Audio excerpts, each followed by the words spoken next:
Chapter 478. Credit where credit is due. After the movie was over, Kai appeared to deafening applause and gave a short speech, congratulating the director and the crew of the movie, and then inviting them on the stage for a short Q&A. Sunny stared at the director of this travesty, seriously considering silently assassinating him for a few moments. Then, he glanced at Effie, who, judging by her face, was thinking the same. He lingered for a few moments, then asked, "What do you want to do?" The young woman inhaled deeply, turned to him, and smiled. "I am hungry, let's go eat." Together they snuck out of the screening hall and went to find the theater's restaurant. There were a lot of people there who, just like them, had decided to skip the PR portion of the event and were now enjoying food and drinks, discussing the movie with lively expressions. Sunny and Effie got themselves something to eat and sat at an empty table, then grew quiet for a while. Each was preoccupied with their own thoughts. Now that Sunny had a little time to digest the movie, his anger subsided a bit.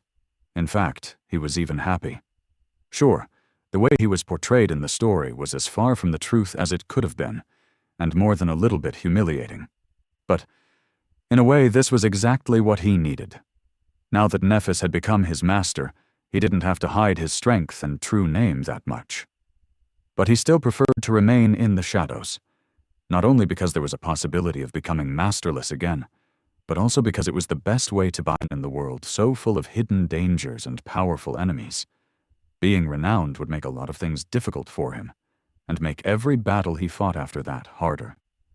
After all, there was no better advantage than being underestimated by the enemy. From that point of view, the ridiculous way in which he was portrayed in the movie was a blessing. It made the possibility of anyone thinking highly of him that much lower. Of course, not everyone was going to watch that travesty, but many would, and their opinion was going to spread.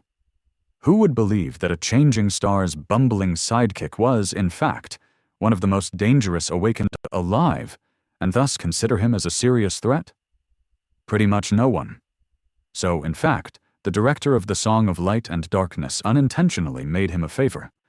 Satisfied with that conclusion, Sunny looked around. He saw several people looking at Effie with stunned expressions, clearly gathering their courage to come and introduce themselves. But no one had, yet. He could hear their whispers, though. "Look, it's her raised by wolves." "Oh my. I heard about her situation, but to actually see, she is so brave." Effie herself was strangely quiet.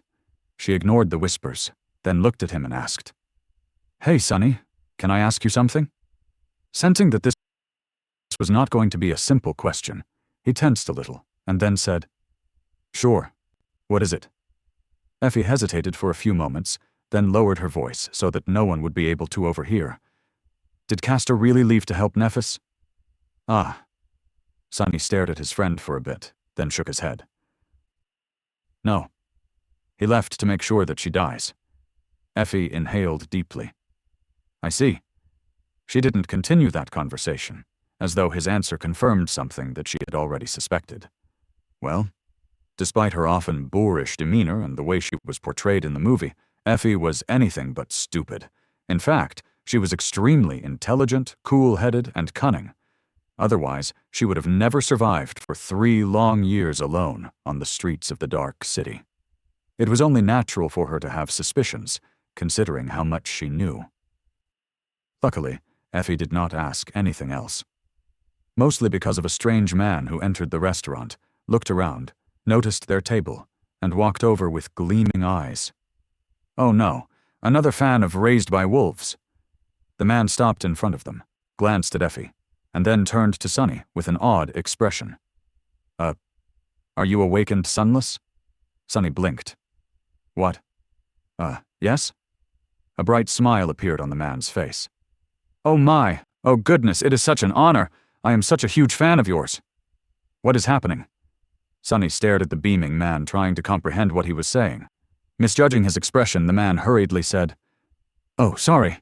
I was so nervous that I forgot to introduce myself. I am a writer. In fact, it was I who wrote the screenplay for A Song of Light and Darkness, and it's all thanks to you." Effie stared at Sunny with an expression that didn't promise him anything good, and asked in a sweet voice, "Oh? All thanks to him, really? How come? I'm in trouble." The man's smile grew even wider. Exploration report on the Forgotten Shore. Ah, it is such a brilliant piece of academic work. I based most of my research on your profound work, Awakened Sunless. Everyone on the crew and everyone in the cast read it at least once. I even insisted on giving you the co-writer credit, but sadly, it was impossible.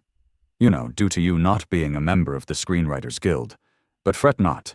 I'll let everyone know that if it weren't for you, this movie wouldn't exist.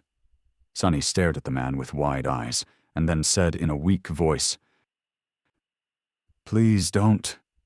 But it was of no use. "Ah, you are so humble, so modest. Well, of course, what else would I expect from a researcher as talented as you? But it wouldn't be right for me to receive all the praise. No, people must know." He looked at the restaurant and proclaimed, not even trying to keep his voice down, that it is you, Awakened Sunless, who they must thank for being able to enjoy our wonderful film. Sonny looked at the floor. "I guess I am going to have to kill Kai. Or wait, no. Actually, that probably makes us even after the whole mongrel disaster."